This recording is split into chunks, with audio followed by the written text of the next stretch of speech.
Если в твоей жизни есть горячая красавица, которой вполне комфортно держать тебя рядом для общения, а ты с этим не согласен и хочешь выйти из френд-зоны, то пора срочно что-то менять.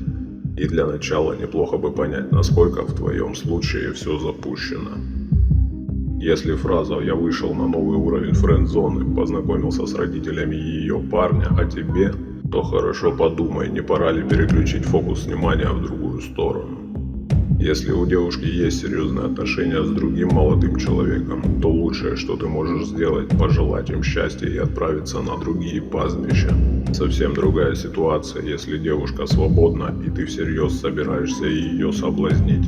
В этом случае твоя ценность как парня будет расти только в том случае, если ты заберешь у девушки свою ценность как друга, и она начнет в тебя вкладывать свои ресурсы.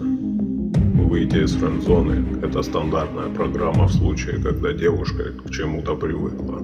Например, она привыкла к тому, что ты звонишь ей каждое утро и говоришь «Доброе утро, мое солнышко».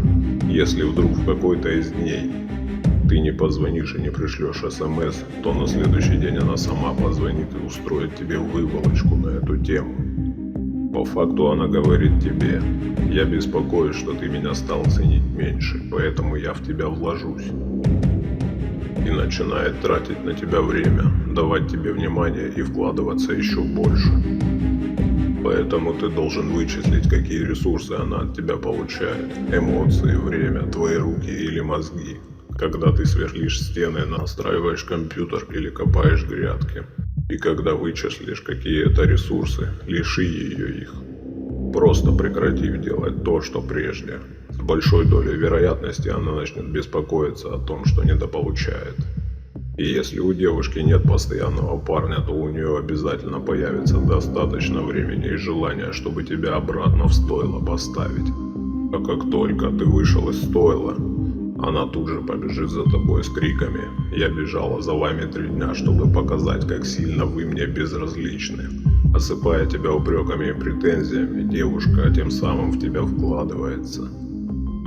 И в тот момент, когда начинается эта конфронтация с ее стороны, будь максимально приветливым, терпеливым и веди себя так, как будто ничего не произошло. В общении сохраняй полностью дистиллированное лицо, изображая непонимание происходящего.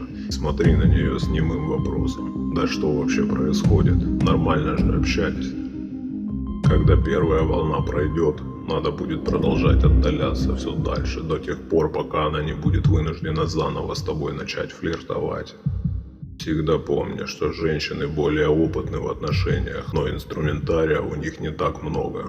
Симпатичная личико или грудь, или роскошная задница, а иногда еще и переписка, которая может тебя смутить. Но на этом арсенал заканчивается, и, как правило, других инструментов у нее нет. Постепенно каждый из этих инструментов она начинает выкладывать, так сказать, на стол, позволяет к себе прикасаться чаще обычного, откровенно флиртует.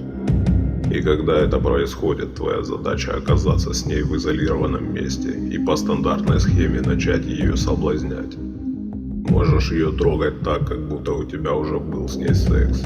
Нежно брать ее за внутреннюю поверхность бедра, класть голову ей на зону декольте, на грудь или ее саму на себя класть, но при этом вести себя так, как будто ты ее не хочешь.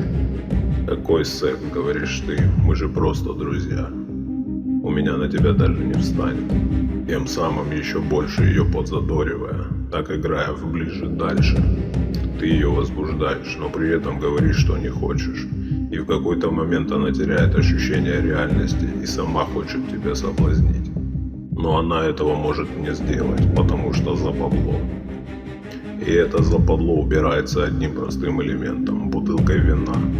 Только не нужно силой ее спаивать, чтобы выйти из френд-зоны. Это может плохо закончиться. Если вы вдруг оказались вместе и ты ее немножечко возбудил, сказал, что ты ее не хочешь, а потом там было еще и вино, то тебе не спастись. Тебя отымеют так, что у тебя от минета простынка в заднице окажется. Это будет приятный дружеский секс, который ты запомнишь. Но есть единственный нюанс. После этого секса нужно продолжать вести себя так, как будто тебе это не нужно. Важно сохранять позицию полнейшего безразличия к ситуации. Да, хорошо, нет, ну и ладно, не так уж и хотелось. И это стратегически необходимо, иначе тебе конец. Один раз займешься с ней сексом, потом будешь бегать за ней хвостиком, быстро ей надоешь и снова будешь страдать. Поэтому делай, что должен, радуйся, что смог выйти из френд-зоны, и будь счастлив со своей новой сексуальной подружкой.